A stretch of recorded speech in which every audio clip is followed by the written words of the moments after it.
Trophy হাতে উদযাপনে শামীম পাটোয়ারি এবং তার পরিবার, সহধর্মিণী আর সন্তান। কি দারুণ একটা ছবি!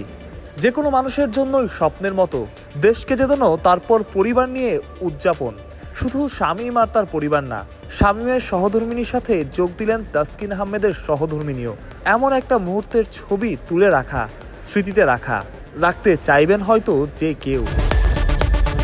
টিম হোটেলে উৎসবের আবহ, সবার মুখেই হাসি, এমন সচরাচর দেখা যায় না। বিগত কয়েক সিরিজে মন খারাপ করেই ফিরতে হয়েছে ক্রিকেটারদের, মুখও ছিল মলিন, তবে আজ ছিল আত্মবিশ্বাসে পরিপূর্ণ। টিম হোটেলে বাংলাদেশ দলের জন্য কেক রেডি ছিল, সেটা শ্রীলঙ্কার টিম হোটেল কর্তৃপক্ষ থেকেই। বাংলাদেশ দল এসে একসাথে সেই কেক কাটলো। দায়িত্বটা নিলেন তানজিদ হাসান তামিম। যেভাবে বাংলাদেশের হয়ে শুরুতে ব্যাট ধরার মতো কঠিন কাজটা করেন, সাথে ম্যাচের সেরা শেখ মাহিদি, তাকে এক টুকরো কেকও খাইয়ে দিলেন তামিম। আজ সবকিছু নিয়েই বোধহয় গল্প বলা যায়।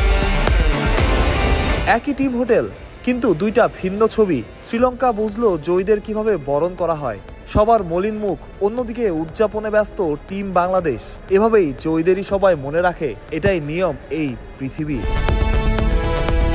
বাংলাদেশ দলের জন্য ঐতিহাসিক এক সিরিজই বলা যায়। শ্রীলঙ্কাকে তাদেরই মাটিতে হারানো চারটিখানি কথা কিন্তু না।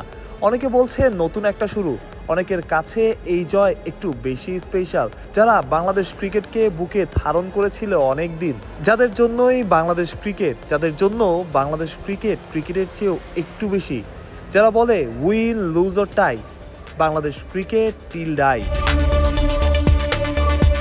কলম্বো থেকে মাহফুজ প্রত্যয়, বিডি ক্রিক টাইম।